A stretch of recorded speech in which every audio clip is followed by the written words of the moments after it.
Recap. Sri Chaitanya Mahaprabhu as the Supreme Lord and come for a very specific task. God doesn't do anything without any purpose.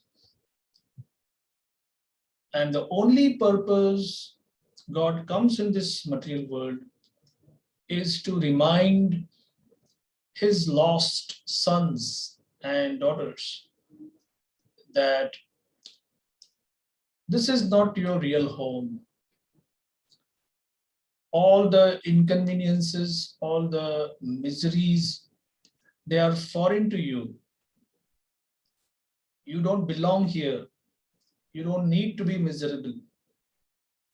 You come from a very happy place. So two things are needed. We need to know how happy we could be when we go back to our original place. So we need to get a taste of what it means to be at home. And secondly, we also need to know the nature of this place.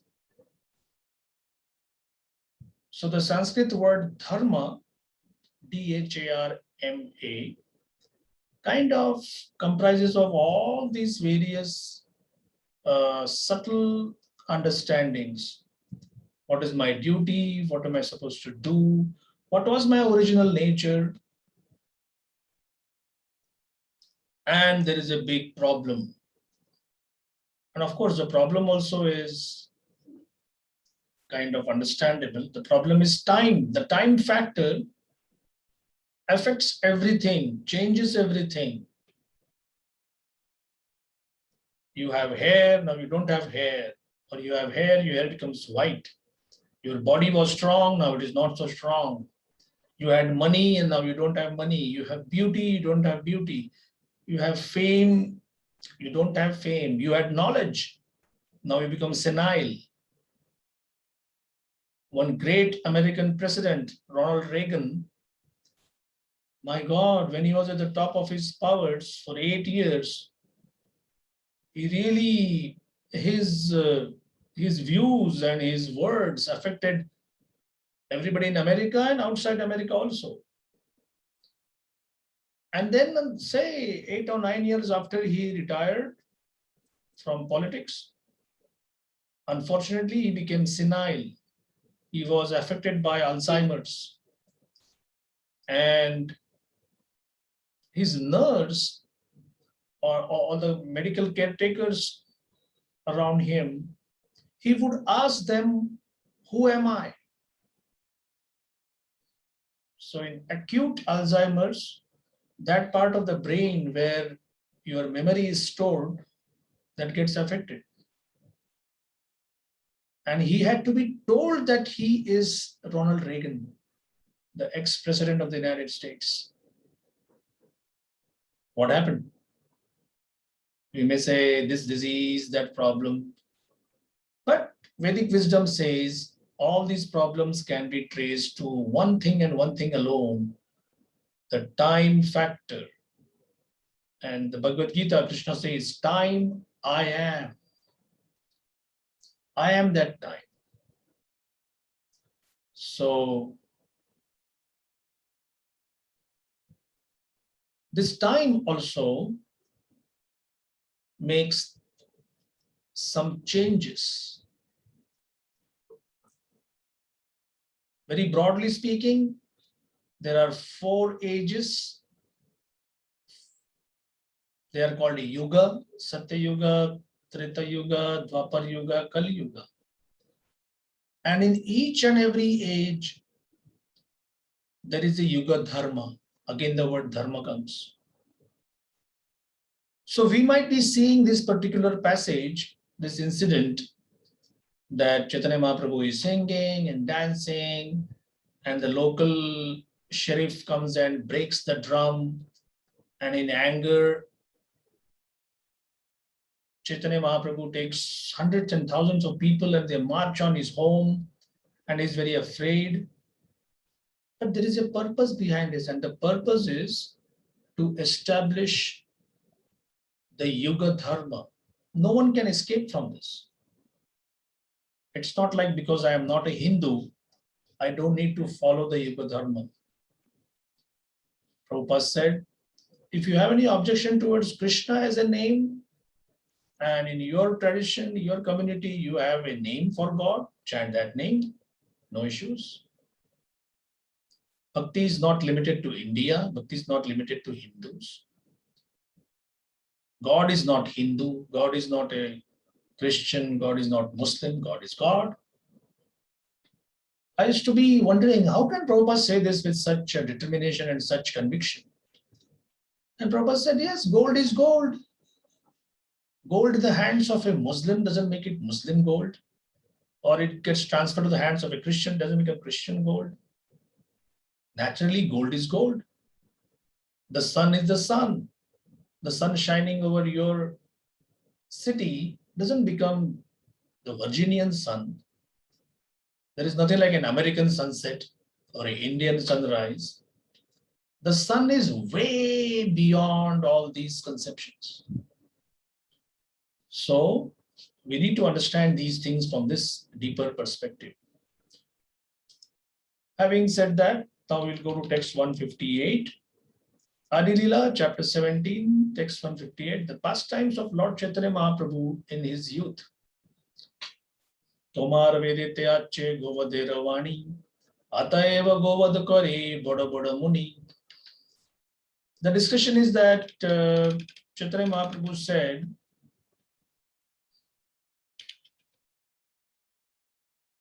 what is the difference between two kinds of scriptures, the Nivritti Marga, path of detached, path of being detached or decreasing attachment, or Pravritti Marga, the path of attachment.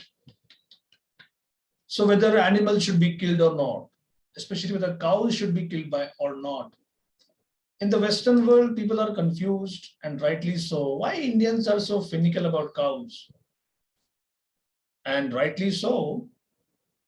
We may say the cow is our mother, but in the Westerners, when they come to India, they see mothers lying on the street. They are being run over by rickshaws and taxis and trucks. They are languishing on the road. So India also has its own faults. And at the same time, the West, where cow killing is so rampant, they also have their own fault. One person in America told Prabhupada that Lord Jesus never told us not to eat meat. Prabhupada said, did he though? Did he eat meat regularly? They said, oh, I don't know. And then Prabhupada said, did he maintain a slaughterhouse? He said, no. So, looking at the kind of people to whom Jesus was giving the message of God, he had to make adjustments. So once Prabhupada said, an aboriginal person, a primitive person living in the forest and eating meat, understandable. But not somebody who's a professor in Princeton or Yale or a Nobel Prize winner. And he also doesn't understand what is to be eaten and what is not to be eaten. So Prabhupada was very strong on that. That you pick up your post, where exactly do you want to stand? You want to live the life of a primitive? Sure, you can go ahead. But not that you claim to be one of the most civilized populations. And then you indulge in things which are not so civilized. So, translation and purport by, there is no purport here, translation by Srila Prabhupada. As a learned scholar, the Qazi challenged Chaitanya Mahaprabhu. In your Vedic scriptures, there is an injunction for killing a cow. On the strength of this injunction, great sages performed sacrifices involving cow killing.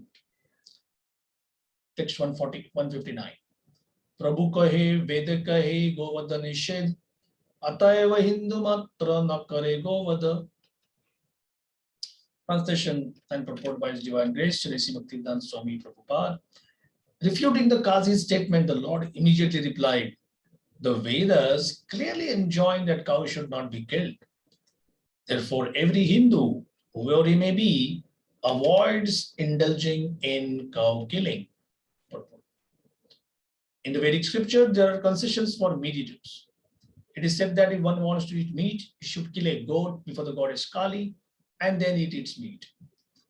Meat eaters are not allowed to purchase meat or flesh from a market or slaughterhouse. There are no sanctions for maintaining regular slaughterhouses to satisfy the tongues of meat eaters.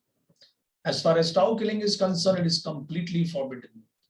Since the cow is considered a mother, how could the Vedas allow cow killing? Sri Chaitanya Mahaprabhu pointed out that the Qazi's statement was faulty. In the Bhagavad Gita 18.44, there is a clear injunction that cows should be protected. Krishi Goraksha Vanijyam Vaishyakarma Swabhavajam. The duty of Vaishyas means those who are agriculturists, farmers, merchants, traders, business people, entrepreneurs. The duty of Vaishyas is to produce agricultural products, trade, and give protection to cows. Therefore, it is a false statement that the Vedic scriptures contain injunctions permitting cow killing. Text 160. Jiyaite pare jadi tabe mare prani, Veda Purane Achehena Agyavani. Translation. In the Vedas and Puranas, there are injunctions declaring that if one can revive a living being, one can kill it for experimental purposes. Now just see, this is such an important principle. You can kill someone provided you can give it back life. You can bring it back to life. Kali Yuga, nobody can do that. Therefore, it is forbidden. 161. Ataiva Jaratagava Mare Munigan Vedamantri Siddha Kore Tahara Jivan. Therefore, the great sages sometimes killed old cows, and by chanting Vedic hymns, they brought them back to life for perfection. 162. Jaradagava Hoya Juva Hoya Ravar Tate Tarabadana He Hoya Upakar. Translation. The killing and rejuvenation of such old and invalid cows was not truly killing, but an act of great benefit. 163. Kalikale Taiche Shakti Naika Brahmane Ataiva Govadakeha Nakare Khane. Formerly, there were powerful Brahmanas who could make such experiments using Vedic hymns. But now, because of the Kali Yuga, Brahmanas are not so powerful. Therefore, the killing of cows and bulls for rejuvenation is forbidden. This is a very famous verse which tells 5 things which are prohibited in Kali Yuga. Text 144. Ashwamedam Gavalambam Sanyasam Palapaitrikam Devarena Sutotpattim Kalau Pancha Vivarjayet. Translation. In this age of Kali, 5 acts are forbidden. The offering of a horse in sacrifice, the offering of a cow in sacrifice, the acceptance of the order of sannyas, the offering of oblations of flesh to the forefathers, and a man's begetting children in his brother's wife. This is a quotation from the Brahma Vaivarta Purana, Krishna Janma Khanda, 185.180. Text 165. Tomara jiyaite nar vadamatra sar, naraka haite tomar nahika nistar. Since you Muslims cannot bring killed cows back to life, you are responsible for killing them. Therefore, you are going to hell. There is no way for your deliverance. Text 166. Goange jatalo matata sahasra vatsara, govadhi raurav madhye pache nirantara. Translation. Cow killers are condemned to rot in hellish life for as many thousands of years as there are hairs on the body of the cow. Toma savar shastrakarta seho bhranto hoila, na jani shastrera marma HG Sri Adi-Lila. Translation. There are many mistakes and illusions in your scriptures.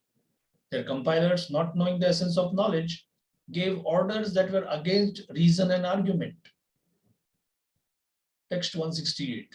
Shunistabda hoila kaji na his purevani.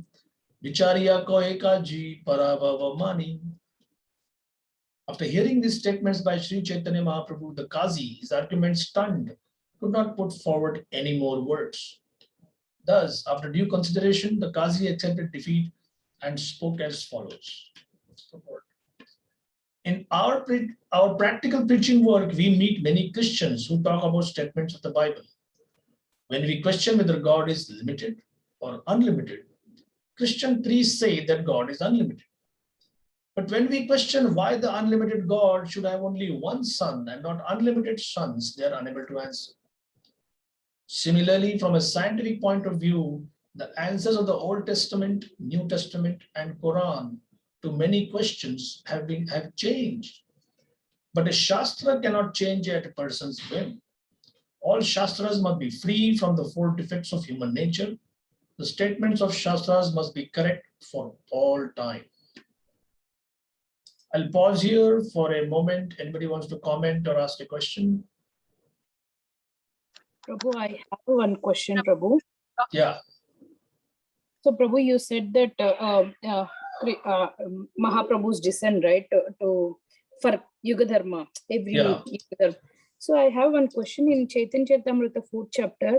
So, Krishna descent has two internal reasons, that is Prema Ashwadana, and Mahaprabhu's reason also to taste Prema, one of the reason. I would like to know the two differences. What is Prema Aswasadhana in Krishna's descent and tasting Prema in the mood of Radharani? I understand in Chaitanya Mahaprabhu, but I would like to understand in Krishna's descent, Prabhu. Okay. Krishna came as he spoke in the Bhagavad Gita for Yada yada hi dharmasya glani bhavati bharata. Whenever there's a decline in religion, I admit myself. The sweetness of Vrindavan Leela, the sweetness of love, as experienced by Krishna and his friends, Krishna and his parents, Krishna and the other families of Vrindavan, no one can taste it, no one can experience it, and no one can describe it. So therefore, Krishna has to come personally and show these pastimes. Only then the world can know. So the whole Krishna book, 90 chapters, Prabhupada said, if one wants to know what exactly is love of God, you should read Krishna book. Krishna book also has a philosophical basis, and that is a book called Nectar of Devotion, Bhakti Rasamrita Sindhu. So read them side by side, and you will be fully aware about the purpose behind, the real purpose behind Krishna's descent in this world. Does it help you? Yes, Prabhu. Yes, actually it was great. I mean, I was thinking to taste the mellows means that is for Chaitanya Mahaprabhu. I mean, to taste the how Radharani is while serving Krishna, he wants to taste the same thing. That's why he comes. But I was confused about Krishna. Thank you, Prabhu. See, tasting is done by Ram also, by Narsimhadev also. The Lord doesn't do anything except enjoy. Like sometimes we get envious, why this guy is always enjoying. But he's saying, hey, you also are my part and parcels. Your job also is to simply enjoy. Oh, enjoy? Then who will do all the work? Krishna says, work? Work is artificial. Work is like a prisoner's thinking, oh, if I don't break these stones, who will break these stones? But have you ever wondered that I haven't broken stones for the last 10 years, maybe? So you should be told that that's not your job. You're not a prisoner. You don't need to weave cloth, break stones, lay bricks, or do carpentry, just like prisoners do. You're a free person. So because we are free, we only plan vacations and shopping and enjoyment and all these things. So I'm comparing prison life as we see in our world with our free life. And Krishna compares life in the spiritual world as the free life and life in the material world as prison life. Do you see the comparison? Yes, Prabhuji, definitely. I Yeah. understand. So Lord Ram, when he comes, okay, here is a question, if anybody has studied that. What is the mellow that, what is the rasa, what is the juice, what is the mellow that Lord Ram came to taste? I don't know. Think.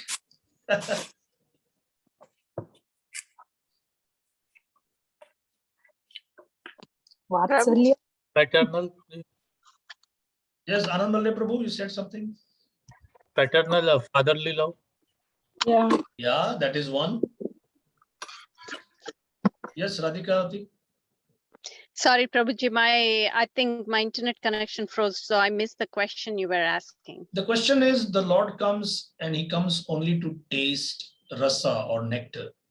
So we saw how Krishna comes and Krishna tasted the love of the cowherd friends, the gopis, his parents. What is the rasa that Lord Ram came to taste? Vipralamba. Yes, Okay. yes, true. Okay.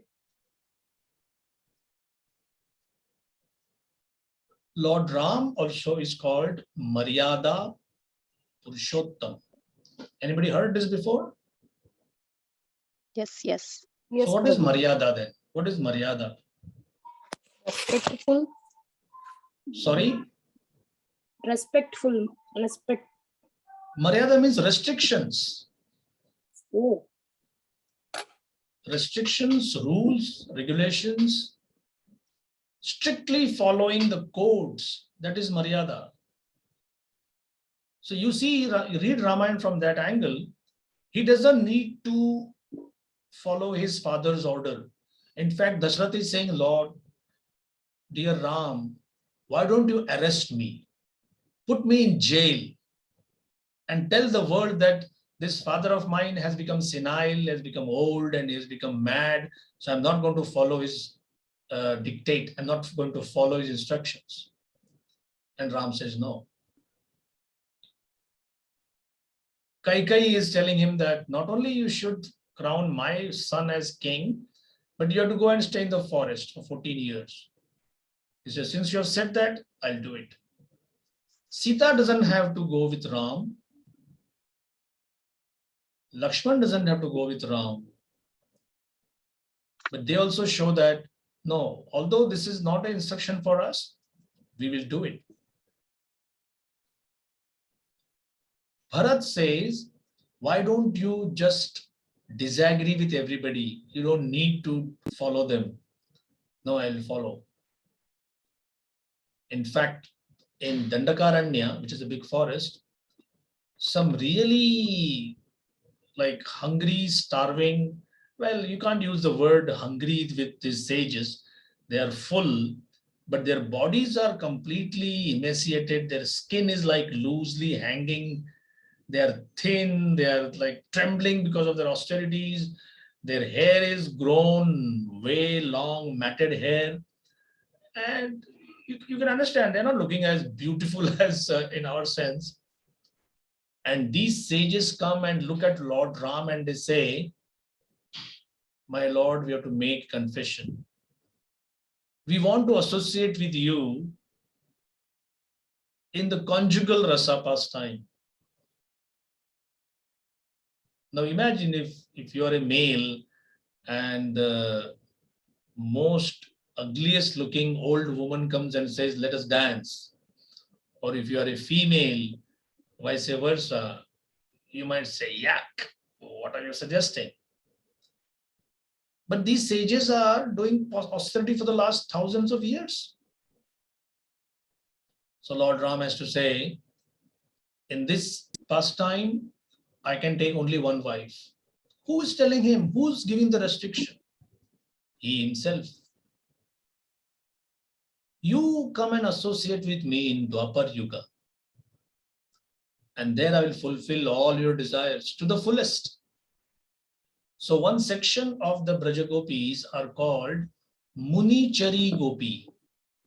They were all these great sages of Dandakaranya who, with the permission of Lord Ram, who is Krishna himself, came and danced and sang and enjoyed Madhurya Ras to the fullest. So enjoyment with God is never denied. The Vedic scriptures again and again proclaim God means who is always happy. God means who is always enjoying. And because we are part of God, that is also our nature. Nothing unnatural in that. So as Ram, he enjoys the pastime of following rules and regulations. And as Krishna, he enjoys the pastime of not following any rule and regulation. Both these extremes are possible in God. You and me cannot do that. We cannot by our own whim and fancy say, oh, I like this rule, but I don't like this one. No. Because we are limited, we are given an order, and that order has to be followed. So that's how it is explained to you and me. Would someone like to carry the reading forward? So, Prabhuji, I want to share one, example. Like you have given the example of the President of United States about old age and Alzheimer's. So I read this article, I think in one of our ISKCON, portal. I don't remember the details, but the only thing I remembered is there is this devotee, very elder devotee, I think in one in European country, I think. So she was in her advanced stage of Alzheimer's disease. So she kind of forgot herself. She forgot, the people around her, everything. But she reciprocated Hare Krishna Mahamantra. So the devotees, when they used to visit her, they used to chant. And before, she had this disease, she used to chant on a regular basis. But when she got the symptoms worse, so she kind of was not chanting. But whenever the devotees were visiting her, used to chant, and she used to immediately chant with them. That was the only thing she was doing, reciprocating to the people. That was something like, for me, I realized what Prabhupada said, in a lot of purports, he has explained like the soul, body, soul, body, soul, body. And there was something like, I remember like, it stayed with me that, whatever I read in that article. So when you were talking about that president, so I remembered that. Oh yeah. I think I told this story many years before, many months before, but it's one of my favorites. Atma Nivedan Swami, he preaches in the London area. He's a Gujarati, coming from a Gujarati family, but born and raised in England. He's a British citizen. And there was some surgery, and he asked the anesthetist that, how long does it take for me to go into comatose condition? And she said, well, the things we use now, it is less than a second. So he said, oh my God, you should have told me that. He says, why? He said, well, I want to prepare myself for my surgery. She said, okay. So what do you want to do? He said, I just want to say my prayers. So he started chanting, Hare Krishna, Krishna Krishna, Hare Hare, Hare Ram, Ram Ram, Hare Hare. And then he said, I distinctly remember I chanted Hare Krishna, Krishna Krishna, Hare Hare. And she gave the injection because she was not willing to wait. She was not knowing how long this fellow is going to chant. And then it was not a very major surgery, about 45 minutes to an hour. And then he came back to his awareness. And then he opened his eyes, Hare Ram, Ram Ram, Hare Hare. He did not even notice that for a full 2.5 hours, he was completely knocked out. But he remembered praying to Krishna, please, I would not like to forget you. So Krishna is always reciprocal. Somebody may be the big president, somebody may be having big powers, money and everything. But all of that, you are actually telling God, please get out of my life. Please. I have so many other things here. I have politics, I have money, I have fame, I have business to attend to. And Krishna says, I always reciprocate. So when you are telling me, please don't enter my life, why would I? And a simple-hearted devotee is praying, is crying out, please, my Lord, because of my past karma, whether I have Alzheimer's or Parkinson's or whatever, please let me not forget you. Why would Krishna not reciprocate? Isn't it? Yeah. And I have one more example to Prabhuji. Same, the soul and the body. Few years back when we were celebrating Janmashtami, so in the evening, like we were waiting for the midnight, the program. So in the evening, the Kirtaniyas started the Kirtan. So all the general public, they're coming for, darshan, and some of them sitting for Kirtan and all. So we have seen a small boy, maybe 4 years or 3.5, 4 years. He came with his parents and the grandparents. I think he has some health issues or something. He was not a very, happy, like, he's kind of very irritable and all. I think grandparents, parents are trying to pacify him and all that. So, but when they came to the Kirtan place where Kirtaniyas are playing the Kirtan, he started dancing, Prabhuji. I think he was completely himself, like, all the devotees watching him. We were all wondering, like, what is this? Something, look at the soul, like, and there is no reason. And the parents, we have never seen them before. They don't, they are not the devotees coming regularly to ISKCON. They just came for Janmashtami. But that boy was dancing as if in his previous life he was a devotee. His arms, none of the devotees are dancing yet. It just started the Kirtan. So he was the only one dancing there, and his arms were up. Small boy, Prabhuji, 4 years hoga, like, but he was completely himself. And in between, his parents were trying to get him, but he was not leaving that place. And almost 30 to 45 minutes continuously he was dancing.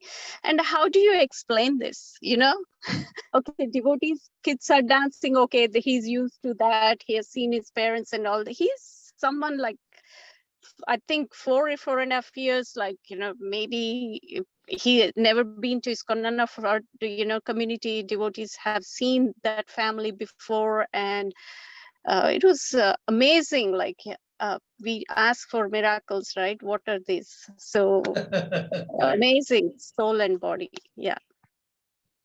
So Krishna, when he wants, something, there is a sentence in the Bible.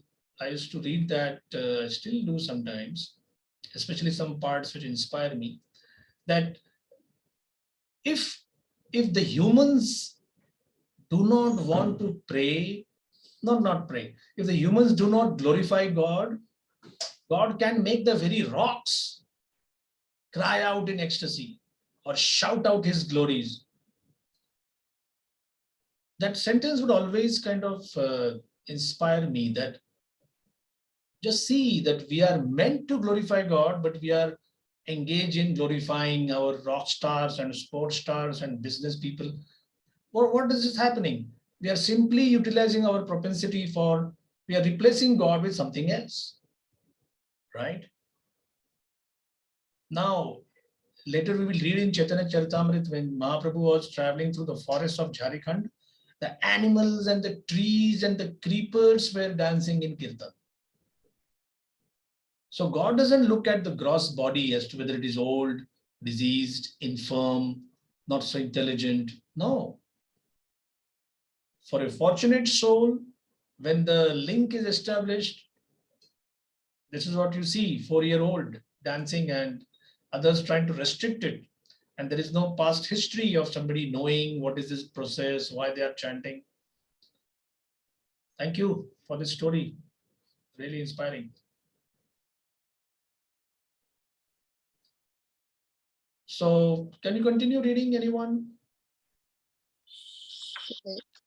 Yeah. Shall I read, Prabhuji? Yes, please, go ahead. Hare Krishna. Text 169. Tumi ye kahile pandita sahi satyahaya adhunika amara shastra vichara sahanaya. Translation and purport. Srila Prabhupada ki jai. My dear Nimai Pandita, what you have said is all true. Our scriptures have developed only recently and they are certainly not logical and philosophical. Purport. The Shastras of the Avanas or meat eaters are not eternal scriptures. They have been fashioned recently and sometimes they contradict one another. The scriptures of the Avanas are three: the Old Testament, the New Testament, and the Quran. Their compilation has a history. They are not eternal like the Vedic knowledge. Therefore, although they have their arguments and reasonings, they are not very sound and transcendental. As such, modern people advanced in science and philosophy deem these scriptures unacceptable. Sometimes Christian priests come to us inquiring, why are our followers neglecting our scriptures and accepting yours? But when we ask them, your Bible says do not kill. Why then are you killing so many animals daily? They cannot answer. Some of them imperfectly answer that the animals have no souls. But then we ask them, how do you know that animals have no souls? Animals and children of the same nature. Animals and children are of the same nature. Does this mean that the children of the human society also have no souls? According to Vedic scriptures, within the body is the owner of the body, the soul. In Bhagavad Gita, it is said that 2.13 dehinosmin yata dehe kaumaram yavvanam jara tata dehantara praptir dhiras tatra namuhyati. As the embodied soul continuously passes in this body from boyhood to youth to old age, the soul similarly passes into another body at death. The self-realized soul is not bewildered by such a change. Because the soul is within the body changes through so many forms. There is a soul within the body of every living creature, whether animal, tree, bird, or human being. And the soul is transmigrating from one type of body to another. When the scriptures of the Avanas, namely the Old Testament, New Testament, and Quran, cannot properly answer inquisitive followers, naturally those advanced in scientific knowledge and philosophy lose faith in such scriptures. The Qazi admitted this while talking with Sri Chaitanya Mahaprabhu. The Qazi was a very intelligent person. He had full knowledge of his position, as stated in the following verse. Prabhu, what is this Old Testament, New Testament? Testament means how do you call it? Like witnessing, giving witness, or like no, not witness. It is more like an agreement. So Old Testament is the narration of how biblical history is given, that God said, I will come and help my people, all those who are followers. So these are all these stories, and then it ends, and Lord Jesus Christ's story that becomes part of the New Testament. I'm giving a very brief thing. I'm also not very accurate on that. But the Bible is divided into these two main sections, Old Testament, New Testament. There are also many other subsections. But that's how we understand. What is Prabhupada saying here? Yeah. Like, for example, I follow one Bishop Barron. He's a very sensible person, makes good, sensible ways of understanding how Catholic teachings have been modified or distorted. So somebody asked him, it is said that God created the world in 7 days and God rested on the seventh day. So then they were told that, so you should also rest, you should not work. So whatever when we don't do anything, that is called holiday. But holiday is a new thing. It is holy day. You need to do some holy work on that day. So he is giving the alternate viewpoint that these are not 24 hours days, that on Monday he did this and Tuesday he made the stars. He said this is more like a poetical way of saying things. So the Vedas say God created the world. Bible says God created the world. Quran says God created the world. The primitive, our Devamrit Swami has done some extensive research on African primitive religions and what they talk about, who created the sun, moon, and stars. So he said that it's a very striking point. Almost every civilization before science began its own process say that there is a person behind creation. Now that person can be called whatever names, that doesn't matter. It's only in the last 250 to 300 years that science is trying to tell us that there was no person behind the creation. It is all impersonal. There is no person, there is no purpose. Like he tells about one African story that there was this man and there was God and his name is something, and he sneezed and stars came out. So today people say, ha, ha, ha, look at this old wives' tale. Fools, idiots, you can't sneeze and make stars. So we say, all right, that looks like a story meant for entertaining children. How do you explain then how stars came? Well, there was some energy and that energy suddenly decided to burst and then these stars are born and the stars sometimes die. And sir, when did this happen? This happened 2.5 billion years ago. Oh, really? Any idea when it's going to happen again? Well, in the next 3 billion years or so, we can see it again. You may say, very good. I was not there 2 billion years ago, and I won't be there after 3 billion years. And meanwhile, we have to respect you and give you a fat salary and buy your books and see your videos. How is your understanding different from anybody else's? At least I have faith that anything in this world has to be created by a person. A painting has to be created by a person. A statue has to be created by a person. Is there any place that there is a big explosion in a godown and suddenly Mona Lisas came out, 10, 15 Mona Lisa paintings, or Michelangelo's type beautifully carved marble statues come out? Bangs or explosions normally destroy what was created. They don't create something new. So what has happened is, as Prabhupada says, we don't deny that Bible, Quran, or Buddhist scriptures, or Jain Avesta, Parsi scriptures, or they are all pointing towards absolute truth.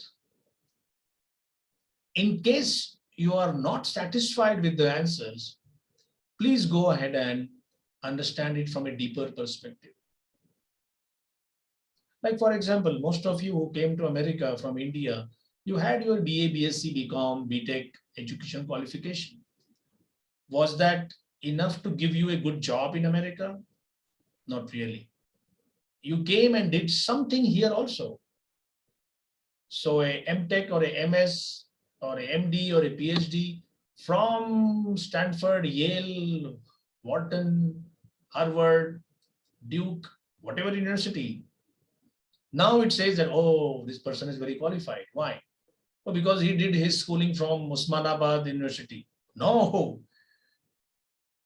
because he has a degree from this premier institution. Now, whether your Indian school, when it says 2 plus 2 is 4, is it wrong? No. 2 plus 2 is 4 is a universal fact. But in a higher study circle, you can establish why 2 plus 2 will never be 3 or 5. It always has to be 4. That's the difference between various scriptures and how do we understand the Vedas comparison to them. Yes, go ahead. Sure, Prabhuji. Text 170. Kalpita Amara Shastra Amisa Bhajani Jati Anurode Tabu Sei Shastra Mani. I know that our scriptures are full of imagination and mistaken ideas. Yet, because I am a Muslim, I accept them for the sake of my community, despite their insufficient support. Text 171. Sahaje Evana Shastre Adhrada Vichara Hasita He Mahaprabhu Puchena Aravara. The reasoning and arguments in the scriptures of the meat eaters are not very sound. The Kaji concluded. Upon hearing this statement, Sri Chaitanya Mahaprabhu smiled and inquired from him as follows. Are eka prasanna kari shuna tumi mama yadhada kahibe chalena vanchibe ama. My dear maternal uncle, I wish to ask you another question. Please tell me the truth. Do not try to cheat me with tricks. Tomara nagare haya sada sankirtana vadya gita kolahala sangita nartana. In your city, there is always congregational chanting of the holy name. A tumultuous uproar of music, singing, and dancing is always going on. Tumi khaji Hindu dharma virode adhikari ebe eina karamana bhujite na pari. As a Muslim magistrate, you have the right to oppose the performance of Hindu ceremonies, but now you do not forbid them. I cannot understand the reason why. Kaji bale sabe tomaya bale gaura hari sei name ami tomaya sambodhana kari. The Kaji said, everyone calls you Gaura Hari. Please let me address you by that name. Shuna Gaura Hari yei prashannaira karana nibharta hoyadita bekari nivedana. Kindly listen, O Gaura Hari. If you come to a private place, I shall then explain the reason. Prabhu bhale ei loka amara antaranga haya shuptha kari kaha tumina kariha vaya. The Lord replied, all these men are my confidential associates. You may speak frankly. There is no reason to be afraid of them. We will stop here because something very wonderful is going to be revealed by the Qazi. Why he was always bent upon breaking drums and stopping kirtan, and now suddenly he doesn't do that. So that's a very significant thing. The Qazi is blessed in a very wonderful way, which we shall be discussing in our next class. So any last minute questions or comment before we end for the day?